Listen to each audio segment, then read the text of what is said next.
بسم اللہ الرحمن الرحیم نحمدہ ونصلی ونسلم علی رسولہ الکریم اما بعد فاعوذ باللہ من الشیطان الرجیم بسم اللہ الرحمن الرحیم والفجر ولیال عشر صدق اللہ العظیم اللہ اکبر لا الہ الا اللہ واللہ اکبر وللہ الحمد اللہ اکبر کبیرا والحمد للہ کثیرا فسبحان اللہ بکرۃ واصیلا۔ سب سننے دیکھنے والوں کو بہت بہت مبارک ہو، بہت خوشی کی بات ہے کہ اللہ تعالیٰ نے یہ زندگی میں ایک بار پھر یہ مبارک ایام، یہ نیکیوں کا سیزن اللہ نے ہمیں عطا فرما دیا، جس میں نیکیوں کی فضیلت بہت زیادہ بڑھ جاتی ہے۔ حتیٰ کہ رسول اللہ صلی اللہ علیہ وسلم نے ارشاد فرمایا کہ کسی بھی دن کیا ہوا عمل اللہ تعالیٰ کے ہاں ان 10 دنوں کے عمل سے زیادہ محبوب نہیں۔ صحابہ نے عرض کی یا رسول اللہ، کیا جہاد فی سبیل اللہ بھی نہیں؟ تو آپ صلی اللہ علیہ وسلم نے ارشاد فرمایا کہ ہاں، مگر وہ بندہ جو جہاد میں جائے اور جان مال لے کر اللہ کے راستے میں نکلے اور سب کچھ اللہ کے راستے میں لٹا کر آ جائے، وہ بندہ تو ان دنوں کے اعمال کی فضیلت سے بڑھ سکتا ہے، ورنہ ان دنوں کے اعمال سب سے زیادہ بڑھے ہوئے ہیں۔ تو کتنی بڑی خوشی کی بات ہے، ہم نیکیوں کے تاجر ہیں اور نیکیوں کے اس وقت سیزن میں ہیں، ہمارے لیے کتنی بڑی سعادت کی بات ہے۔ اور ایک اور حدیث میں آتا ہے کہ ان میں کوئی دن اللہ تعالیٰ کے ہاں ان 10 دنوں سے زیادہ عظمت والا نہیں، نہ ہی کوئی کسی دن کا عمل اللہ تعالیٰ کو ان دنوں کے عمل سے زیادہ محبوب ہے۔ پس تم ان دنوں میں کثرت سے تحلیل یعنی لا الہ الا اللہ، تکبیر یعنی اللہ اکبر، اور تسبیح یعنی سبحان اللہ کثرت سے پڑھو۔ اب یہ جو تیسرا کلمہ ہے، اس میں یہ ساری باتیں آتی ہیں۔ تیسرے کلمے میں تحلیل بھی ہے، تکبیر بھی ہے اور تسبیح بھی ہے، سبحان اللہ والحمد للہ ولا الہ الا اللہ واللہ اکبر۔ اگر ساتھ ولا حول ولا قوت الا باللہ العلی العظیم پڑھ لیں تو وہ بھی بڑی فضیلت کی بات ہے۔ تو ان دنوں میں کچھ اعمال کرنے کے ہیں اور کچھ اعمال نہ کرنے کے ہیں۔ تو ان دنوں میں ہمیں کیا کیا کرنے ہیں، کیا کیا نہیں کرنا، تاکہ ان دنوں میں ہم زیادہ نیکیاں حاصل کر لیں، تاکہ اللہ تعالیٰ کو زیادہ راضی کر لیں اور ہم اللہ تعالیٰ کے بڑے مہمان خانے میں چلے جائیں۔ ہے جیسے ہمیں یہ چھوٹی زندگی جس کی 1 منٹ کی گارنٹی نہیں، اس میں ہماری چاہت ہے اچھا گھر ہو، اچھی گاڑی ہو، اچھی سے اچھی ساری نعمتیں ہوں، تو جہاں ہمیشہ ہمیشہ رہنا ہے وہاں ہمیں کیوں یہ چاہت نہ ہو؟ تو وہاں بھی اچھی سے اچھی بڑے سے بڑے درجے والی جنت میں اللہ تعالیٰ کے بڑے مہمان خانے میں ہم جائیں۔ ہم سب کو اس کا شوق ہونا چاہیے۔ رسول اللہ صلی اللہ علیہ وسلم کے پڑوس والی جنت الفردوس میں اعلیٰ درجات میں اللہ ہم سب کو ٹھکانہ عطا فرمائے۔ اس کے لیے ہمیں زندگی کا ایک ایک لمحہ قیمتی بنانا ہے، پوری زندگی سوچ سوچ کر ایک ایک لمحہ اللہ تعالیٰ کی رضا کے مطابق گزارنے کی اور اللہ تعالیٰ کی ناراضگی والے سارے کاموں سے بچنے کی کوشش میں گزارنے ہیں۔ لیکن خاص طور پہ یہ جو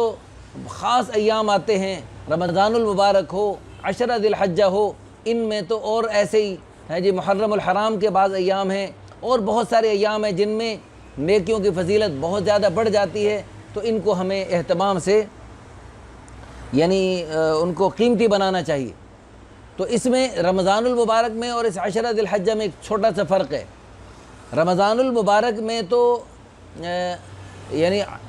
سرکش شیاطین قید میں ہوتے ہیں، تو رمضان المبارک میں نیکیاں کرنا کچھ آسان ہوتا ہے۔ تو اس عشرہ ذی الحجہ میں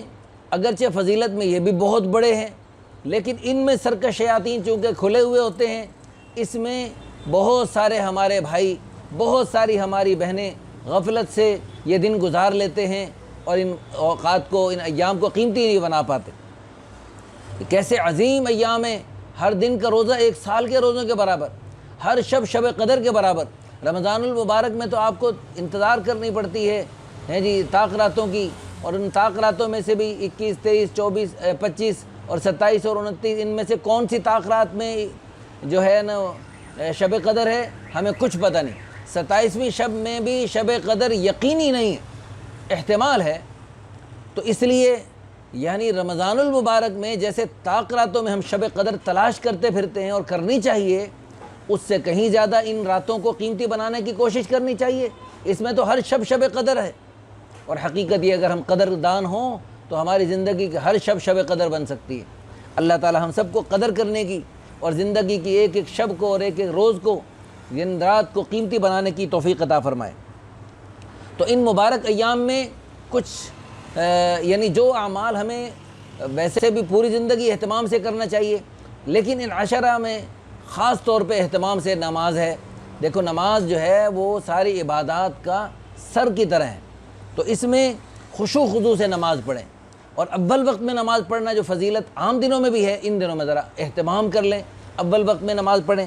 مرد حضرات بھی اور ہماری مائیں بہنیں بیٹیاں بھی، جب مرد حضرات مسجد میں جائیں اذان ہوتے ہی مسجد میں انہیں جانا چاہیے، بلکہ اللہ کے پیاروں نے تو ایسے برس ہاں برس گزار دیے، 20 برس۔ حضرت سعید بن مسیب رحمہ اللہ 20 برس میں کبھی ایسا نہیں ہوا کہ اذان ہوئی اور وہ پہلے سے مسجد میں نہ ہو۔ تو چلو ہم 20 برس نہیں، 20 مہینے نہیں،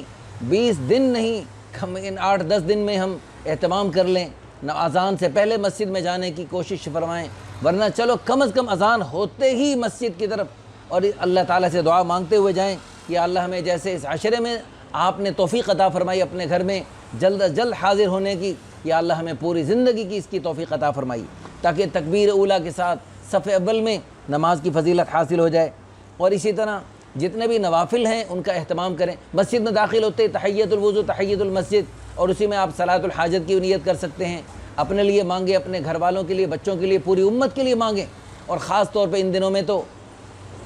حج کے ایام ہیں، حرمین شریفین خالی ہیں، لاکھوں لوگ مکہ مکرمہ میں، مدینہ منورہ میں ہیں جی، اللہ تعالیٰ کے خزانوں کو لوٹتے تھے۔ اب جو ہے چند گنتی کے لوگ جائیں گے حج کرنے، وہ جو یعنی ایک بہت بڑا ایک عظیم الشان عمل ہوتا تھا ہیں جی، اور اتنا بڑا پوری دنیا سے لاکھوں لوگ جب اللہ کے یعنی مہمان بنتے تھے اور پوری دنیا سے اللہ کے یعنی ہمارے نمائندے بن کر پیش ہوتے تھے، اور پوری دنیا کے مسلمانوں کی نمائندگی کرتے تھے، اور پوری امت مسلمہ کے لیے وہ رو رو کر گڑ گڑا کر دعائیں مانگتے تھے، وہ عظیم الشان ہیں جی وہ فضیلت، اس سے ہم اس دفعہ محروم ہو رہے ہیں۔ تو اس لیے رو رو کر گڑ گڑا کر دعائیں کیجئے تاکہ اللہ تعالیٰ کی رحمت متوجہ ہو، اللہ اپنے رحمت کے در کھول دے، اپنے پیارے گھروں کو، اپنے پیارے دین کے تمام مراکز کو، تمام خیر کے سلسلوں کو اللہ تعالیٰ پہلے سے کہیں بڑھ کر جاری و ساری فرما دیں۔ تو ان مبارک ایام میں خوب دعائیں کیجئے ہیں جی، نوافل کا تہجد، اشراق، چاشت، اوابین، ان تمام نوافل کی فضیلتوں کو خوب ضرور حاصل کیجئے۔ اور روزوں کا بھی اہتمام کرنا چاہیے، اس میں ہر دن کا روزہ 1 سال کے روزوں کے برابر، تو اس میں ان 9 دنوں کے روزوں کا اہتمام کر لیں، کچھ بھی نہیں بگڑتا، ورنہ کم از کم پیر کا اور جمعرات کا روزہ تو ضرور رکھیں۔ 9 ذی الحج کا جو روزہ رکھتے ہیں، 9 ذی الحج کا روزہ جو رکھے گئے، اللہ تعالیٰ ان کے 1 سال اگلے اور 1 سال پچھلے گناہوں کا کفارہ بنا دیں گے۔ اور اسی طرح قرآن پاک کی تلاوت کا ہم اہتمام کریں، قرآن مجید کی کثرت سے تلاوت کریں۔ قرآن پاک کی تلاوتیں ہیں جی مختلف قرائے کرام کی سن بھی سکتے ہیں چلتے پھرتے، نئی نئی صورتیں حفظ کریں۔ جو حافظ صاحبان ہیں وہ ان دنوں میں ہیں جی 2-3 قرآن پاک کے ختم کا اہتمام کر لیں اور دہرائی کر لیں،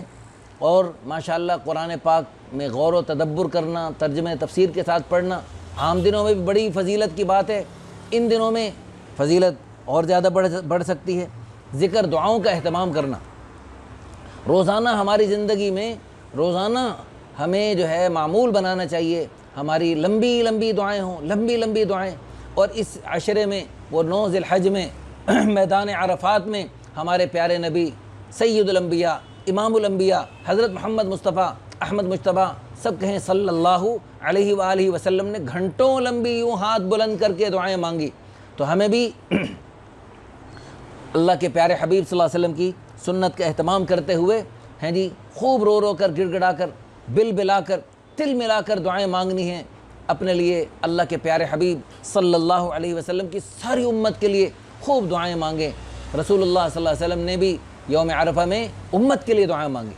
اور حتیٰ کہ ظالموں کے لیے بھی مانگی، مظلوموں کے لیے بھی مانگی، ہر قسم کے طبقات کے لیے مانگیں، اور پھر جب اللہ کے پیارے حبیب صلی اللہ علیہ وسلم کی دعائیں قبول ہوئیں اور اللہ کے پیارے حبیب صلی اللہ علیہ وسلم خوش ہوئے، اور آپ صلی اللہ علیہ وسلم نے دیکھا کہ شیطان سر پہ خاک ڈال رہا تھا اور چیخ رہا تھا اور چلا رہا تھا، اللہ کے پیارے حبیب صلی اللہ علیہ وسلم کی امت کے اوپر اللہ کی رحمت اور اللہ تعالیٰ کی مہربانی ہوتے دیکھ کر شیطان کو شدید تکلیف ہوئی۔ تو ہم ان دنوں میں دعاؤں کا خوب اہتمام کریں، استغفار کی کثرت سے کریں۔ استغفار کرنے کی برکت سے عام دنوں میں بھی اللہ بند راستے کھولتے ہیں، اللہ تعالیٰ وہاں سے روزی دیتے ہیں جہاں سے گمان بھی نہیں۔ تو ان دنوں خوب استغفار کا اہتمام کیا جائے۔ اسی طرح صدقہ خیرات کا اہتمام عام دنوں میں بھی بڑی فضیلت کی بات ہے۔ ان دنوں میں جو زکوٰۃ ہماری اگر کسی وجہ سے کسی بھائی بہن کی زکوٰۃ رہتی ہے اور زکوٰۃ کی ادائیگی میں کوتاہی ہو گئی، ان دنوں میں کر لیں تو جلدی جلدی بڑی فضیلت کی بات ہے۔ رمضان المبارک میں زکوٰۃ دینا کوئی فرض واجب نہیں ہے، ایک اچھی بات ہے کہ رمضان میں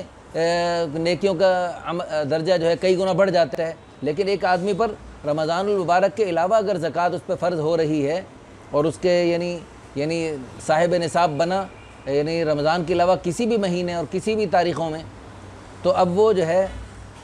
ضروری نہیں کہ رمضان میں ہی وہ اپنی زکوٰۃ ادا کرے، جب بھی وہ صاحب نصاب بنے اسی وقت اس کو زکوٰۃ دینا جو ہے ضروری ہے۔ تو ان دنوں میں زکوٰۃ کا، صدقات کا، خیرات کا خوب اہتمام کریں، اپنے عزیز و قارب پر، بہن بھائیوں پر، بیوی بچوں پر، خصوصاً اپنے والدین پر خرچ کرنے کی سعادت حاصل کریں، صلہ رحمی کریں، رشتہ داروں کے ساتھ، پڑوسیوں کی خبر گیری کریں، اور اللہ تعالیٰ کے پیارے بندوں کو اپنے پڑوس میں ہے یا دور دراز میں جہاں بھی آپ کا تعلق ہے یا تعلق نہیں ہے، وہاں پر بھی اللہ کے دین کی باتوں کو اور اللہ کے پیارے دین کی پیاری پیاری تعلیمات کو ساری دنیا میں پھیلانے کی کوشش فرمائیں۔ آج کل یہ جو ذرائع آ چکے ہیں، ان کے ذریعے بھی جو ہے نا اپنی خیر کی باتوں کو آپ ساری دنیا میں پھیلا سکتے ہیں۔ اسی طرح یہ ایک مستحب عمل ہے کہ چاند نظر آنے کے بعد، ذی الحج کا چاند نظر آنے کے بعد ناخن تراشنا اور بال تراشنا، اس سے بھی جنہوں نے قربانی، جن پر واجب ہے، جنہوں نے قربانی کرنی ہے، تو وہ ناخن اور بال وغیرہ یعنی چاند نظر آنے سے پہلے تراش لیں، اس کے بعد جب قربانی کر لیں اس کے بعد تراشیں۔ لیکن یہ مستحب عمل ہے، اگر کسی کو اللہ نہ کرے زیر ناف بالوں کے کاٹنے میں اور اس کے علاوہ ناخن وغیرہ تراشنے میں 40 دن سے زیادہ ہو چکے ہیں، تو اس کو چاہیے کہ اس مستحب عمل کو چھوڑ دے اور وہ جو ہے ناخن وغیرہ اپنے زیر ناف بال تو ضرور کاٹ لے، کیونکہ اس میں 40 دن سے زیادہ ہو جائیں تو وہ غیر مناسب بات ہوتی ہے۔ اور دوسری بات یہ ہے کہ عام لوگ جو ہے وہ بھی حجاج کی اور ان قربانی کرنے والوں کی مشابہت اختیار کرنے کے لیے اگر ان دنوں میں اگر اس سے احتیاط کریں، بال کاٹنے میں اور ناخن تراشنے میں پہلے تراش لیں، پھر اس کے قربانی کے دنوں کے بعد تراشیں، قربانی کے دن میں ہی تراشیں، تو اس میں انشاءاللہ ان کو یہ فضیلت بھی حاصل ہو سکتی ہے انشاءاللہ۔